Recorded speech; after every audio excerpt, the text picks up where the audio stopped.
Bienvenidos a un viaje por el tiempo que transformará cómo ves el mundo del entretenimiento digital. Hoy vamos a explorar la historia de los videojuegos, desde sus humildes inicios en laboratorios científicos hasta la revolución global que mueve millones de dólares y conecta a personas en todos los rincones del planeta. ¿Cómo pasamos de simples píxeles en una pantalla a mundos virtuales que parecen sacados de una película? Quédate con nosotros para descubrir cómo los videojuegos evolucionaron de una curiosidad tecnológica a una de las industrias más poderosas del mundo. Vamos a comenzar. Para entender realmente cómo surgieron los videojuegos, tenemos que retroceder a los años 50, un momento en el que los videojuegos no eran ni siquiera una idea comercial. Todo comenzó en los laboratorios de investigación y universidades, donde los primeros experimentos con computadoras estaban en pleno apogeo. Los científicos e ingenieros estaban explorando las capacidades de estas enormes máquinas, que en aquel entonces ocupaban habitaciones enteras. No existían aún conceptos de videojuegos, como los conocemos hoy, pero ya había una curiosidad por crear simulaciones interactivas en pantalla. Uno de los primeros experimentos más reconocidos fue el Nimrod en 1951, una computadora diseñada para jugar el juego matemático NIM. Aunque no era lo que consideraríamos un videojuego en el sentido moderno, marcó uno de los primeros intentos de usar una computadora para interactuar con los humanos de forma lúdica. Sin embargo, fue en 1958 cuando surgió lo que muchos llaman el primer videojuego real, Tennis for Two, creado por William Higginbotham. Este sencillo juego de tenis se desarrolló en un osciloscopio y permitía a dos jugadores controlar una pelota que rebotaba sobre una pantalla. Aunque se creó para entretener a los visitantes en un laboratorio de investigación nuclear, nunca se comercializó. Avanzando un poco más, llegamos a 1962, cuando Steve Russell, un estudiante del MIT, desarrolló Spacewar, uno de los primeros juegos jugables en una computadora. Este fue un hito importante porque no solo era un juego sencillo, sino que incluía aspectos competitivos entre dos jugadores que controlaban naves espaciales y luchaban en el vacío.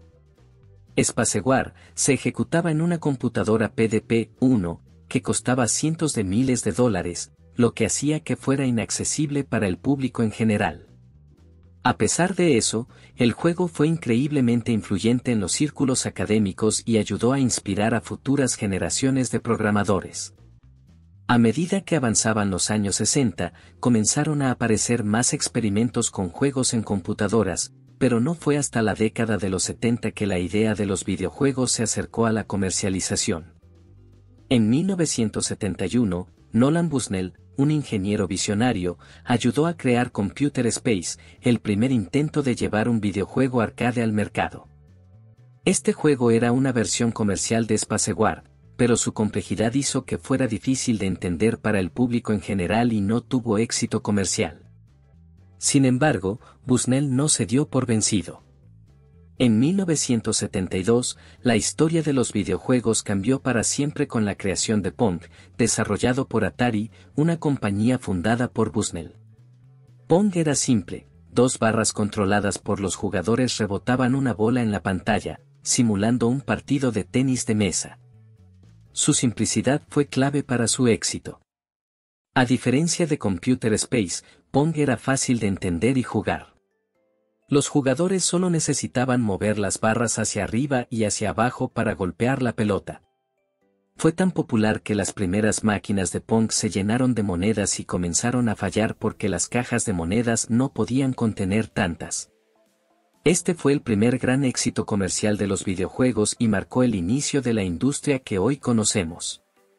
Pero Pong no solo introdujo los videojuegos a los salones recreativos, también abrió las puertas para la creación de consolas en el hogar. A medida que avanzaban los años 70, empresas como Atari lanzaron consolas domésticas como la Atari 2600 en 1977, que permitía a las personas jugar videojuegos desde la comodidad de sus casas. Estas primeras consolas utilizaban cartuchos intercambiables, lo que permitía a los jugadores disfrutar de diferentes juegos sin necesidad de comprar nuevas máquinas. A finales de los años 70, los videojuegos ya no eran solo una curiosidad tecnológica, estaban en camino de convertirse en una forma de entretenimiento masivo. Juegos como Pong y las primeras consolas demostraron que el mercado de los videojuegos tenía un enorme potencial, y muchas empresas comenzaron a prestar atención a esta nueva forma de entretenimiento. Después del éxito de Pong y las primeras consolas caseras, la industria de los videojuegos experimentó un cambio monumental a finales de los 70 y principios de los 80. Este periodo es conocido como la Edad de Oro de los arcades. Una era en la que los salones recreativos se convirtieron en el centro de la cultura juvenil y los videojuegos arcade se popularizaron masivamente en todo el mundo. El primer gran éxito de esta era fue Space Invaders, lanzado por Taito en 1978. Este juego fue revolucionario por varias razones. No solo introdujo el concepto de puntuaciones altas, lo que incentivaba a los jugadores a competir entre ellos, sino que también fue uno de los primeros juegos en crear una verdadera sensación de urgencia, con los alienígenas descendiendo lentamente hacia la nave del jugador mientras la música se aceleraba. Space Invaders fue un fenómeno global. En Japón, causó tal furor que hubo una escasez de monedas debido a la cantidad de personas que jugaban. Este éxito impulsó a muchas otras compañías a crear juegos similares, y los arcades comenzaron a florecer en todas partes, desde centros comerciales hasta salas de cine. En 1980, Namco lanzó otro juego que definiría esta era, Pac-Man. Este juego se alejaba de los disparos espaciales y ofrecía algo completamente diferente, un laberinto en el que el jugador controlaba a una criatura amarilla llamada Pac-Man, que debía comerse todos los puntos mientras era perseguido por fantasmas. Pac-Man no solo fue increíblemente adictivo por su simple pero desafiante jugabilidad, sino que también fue uno de los primeros videojuegos en atraer a una audiencia más amplia, incluidas las mujeres. La imagen amigable y colorida de Pac-Man, junto con su accesibilidad, lo convirtió en un ícono cultural. De hecho, Pac-Man se convirtió en el primer personaje de videojuego en trascender a otros medios, apareciendo en dibujos animados, juguetes y productos de todo tipo. Mientras Pac-Man devoraba puntos en los laberintos, otro juego icónico estaba a punto de nacer, Donkey Kong.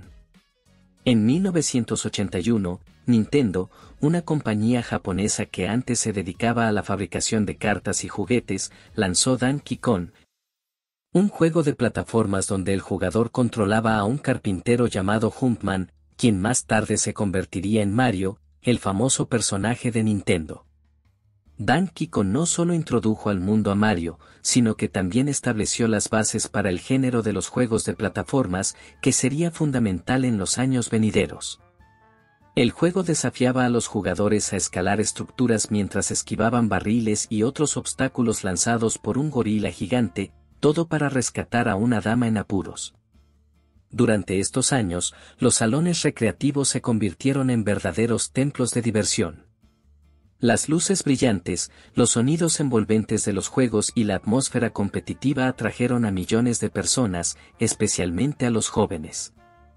Era común ver multitudes alrededor de una máquina de arcade, con jugadores esperando su turno para superar la puntuación más alta o para ver a los mejores jugadores en acción.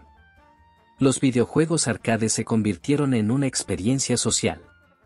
No solo se trataba de jugar, sino también de ver a otros competir, compartir estrategias y formar comunidades alrededor de los juegos. A medida que más compañías entraban en la industria de los videojuegos arcade, los avances en gráficos y sonido mejoraban constantemente la calidad de los juegos. Los títulos se volvían cada vez más creativos y desafiantes. Juegos como Galaga 1981 y Defender 1981 llevaron el género de los shooters a nuevos niveles. Mientras que juegos de carreras como Pole Position 1982 proporcionaban experiencias más realistas, con gráficos avanzados para la época. Los años 80 también vieron el nacimiento de géneros que definirían la industria por décadas. Los juegos de lucha comenzaron a surgir en los arcades con títulos como Karate Champ en 1984, que luego sentarían las bases para los futuros éxitos de juegos de pelea como Street Fighter y Mortal Kombat. Además, los juegos deportivos comenzaron a ganar popularidad, con títulos como Track y Field 1983, que introducían el uso de botones y técnicas de control que imitaban la actividad física, haciéndolos atractivos para un público más amplio. Sin embargo, la popularidad de los arcades también trajo consigo una creciente preocupación por el impacto de los videojuegos en la juventud. Muchos padres y políticos comenzaron a criticar la cantidad de tiempo que los niños pasaban en los salones recreativos, y algunos países incluso intentaron imponer restricciones a los juegos. A pesar de esto, la fiebre por los videojuegos seguía en aumento. Al final de este periodo dorado, los videojuegos habían pasado de ser una novedad tecnológica a convertirse en una parte integral de la cultura popular. Los salones recreativos eran el lugar donde se definían los campeones locales y donde la pasión por los videojuegos se convertía en un fenómeno social global. Para entender el impacto del resurgimiento de los videojuegos, primero tenemos que hablar de la crisis que casi destruyó la industria en 1983. Durante la Edad de Oro de los arcades, el éxito de los videojuegos había generado un boom en la creación de consolas domésticas, especialmente en Estados Unidos. Empresas como Atari habían llevado los juegos a los hogares con títulos populares como Asteroids y Missile Command. Sin embargo, el crecimiento vertiginoso de la industria también trajo consigo problemas graves. A principios de los años 80, el mercado de consolas se había saturado con demasiados sistemas y juegos de baja calidad. Empresas como Atari y Mattel lanzaron múltiples consolas, y nuevos competidores sin experiencia en la industria intentaron entrar en el mercado, inundando las tiendas con títulos mediocres y copias mal hechas. Uno de los ejemplos más famosos de este problema fue el videojuego E.T. de extraterrestrial para la consola Atari 2600, lanzado en 1982. E.T. fue un desastre monumental. El juego fue apresurado para coincidir con el estreno de la película, y resultó ser tan malo que miles de copias no vendidas fueron enterradas en un vertedero en el desierto de Nuevo México. Este incidente es solo una muestra del exceso de títulos que saturaron el mercado, llevando a una pérdida masiva de confianza por parte de los consumidores.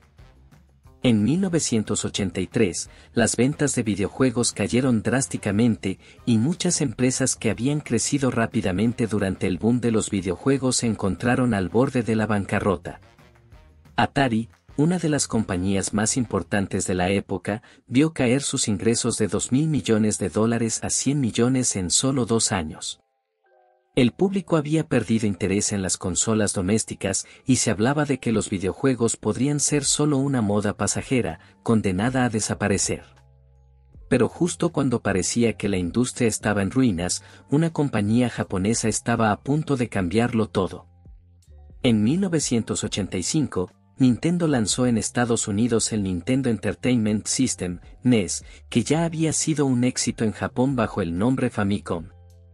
El NES no solo revitalizó el mercado de los videojuegos, sino que también estableció muchos de los estándares que siguen vigentes en la industria actual.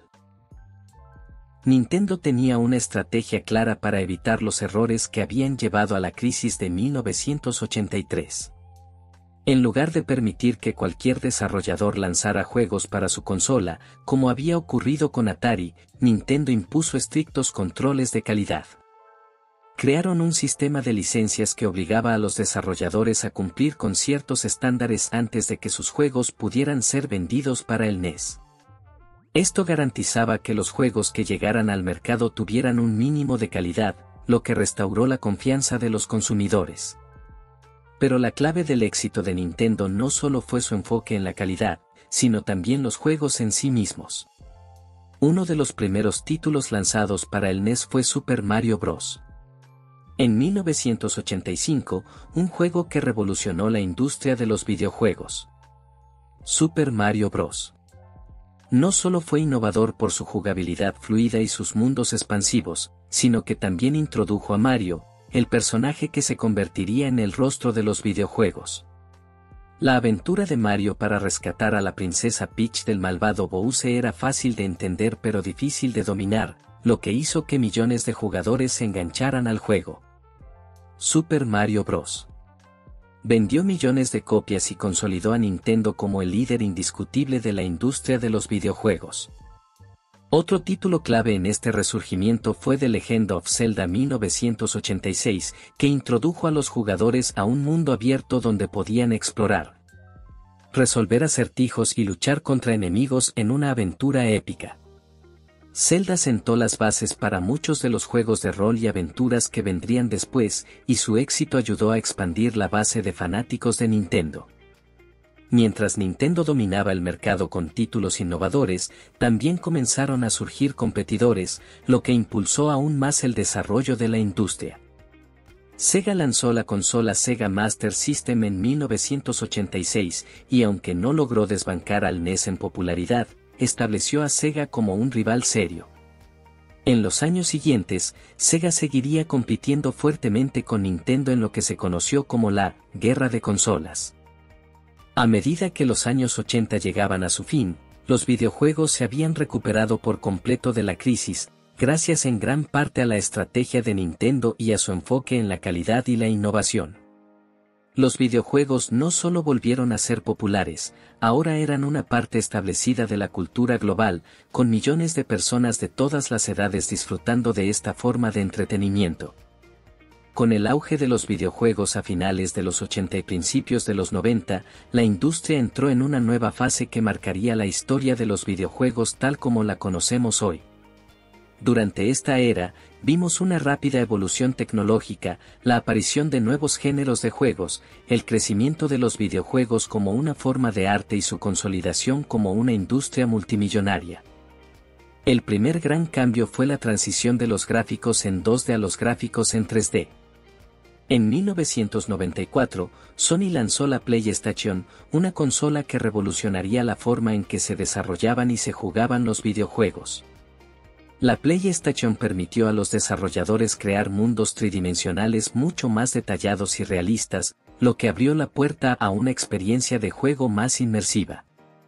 Uno de los juegos más influyentes de esta época fue Final Fantasy Julio de 1997, que combinaba una historia épica con gráficos 3D impresionantes, atrayendo tanto a jugadores como a críticos.